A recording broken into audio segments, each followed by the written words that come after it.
The clang of metal on concrete echoed down the bustling street. Pedestrians froze. A blind woman, her white cane shattered beneath the boot of a uniformed officer, stumbled slightly but did not fall. "Watch where you're going, lady," one of the cops barked. "Maybe then you won't cause trouble."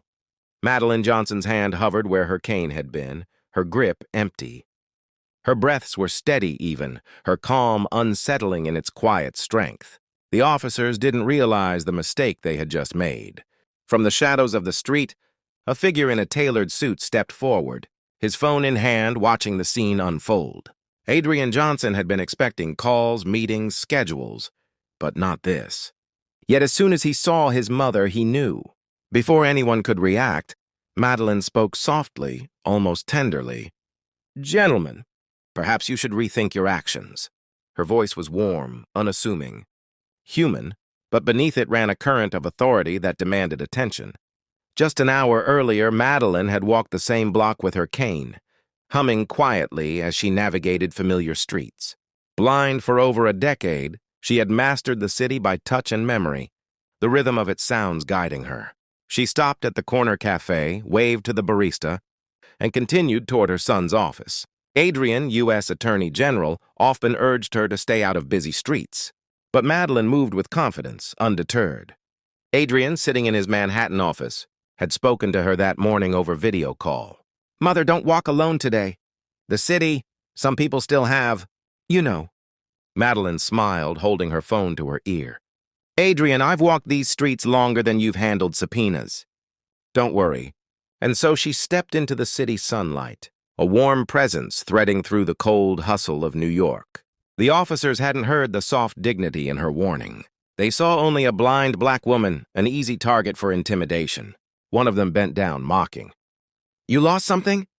Madeline's lips curved into the faintest smile. "I believe so." Her words hung in the air, soft, harmless, yet loaded.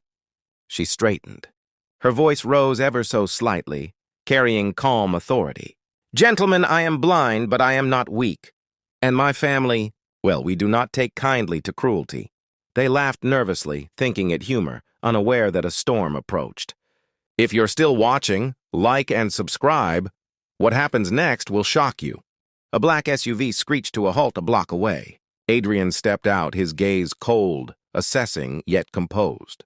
He didn't shout. He didn't run. He walked toward the officers with measured steps.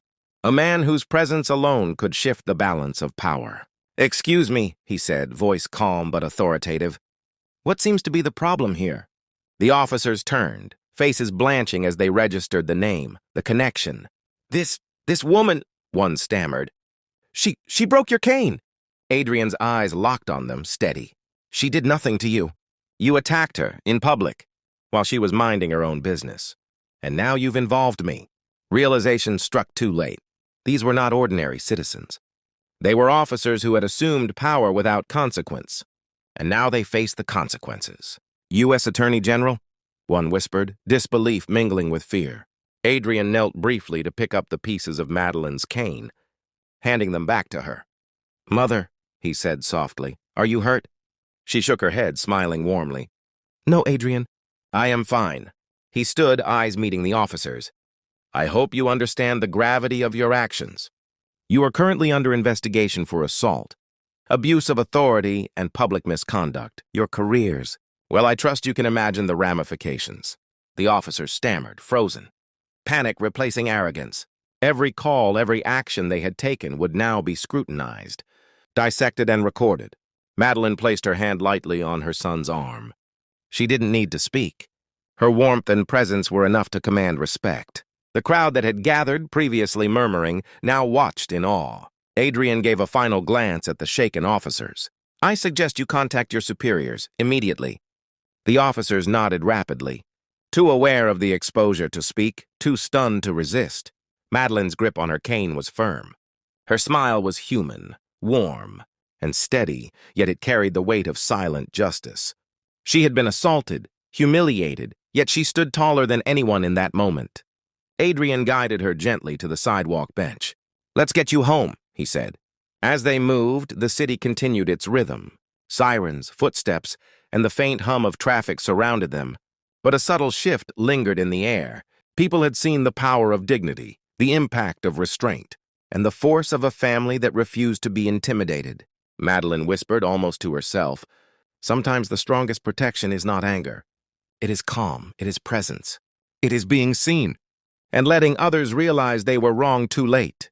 And in that moment, she and her son walked together, side by side, unshaken, warm, and unstoppable. The officers remained silent and humbled, knowing that a simple act of cruelty had unveiled a storm they could not control. In the heart of New York, on that busy street, justice had arrived not with rage, but with quiet human power. And that, in the end, was more than enough.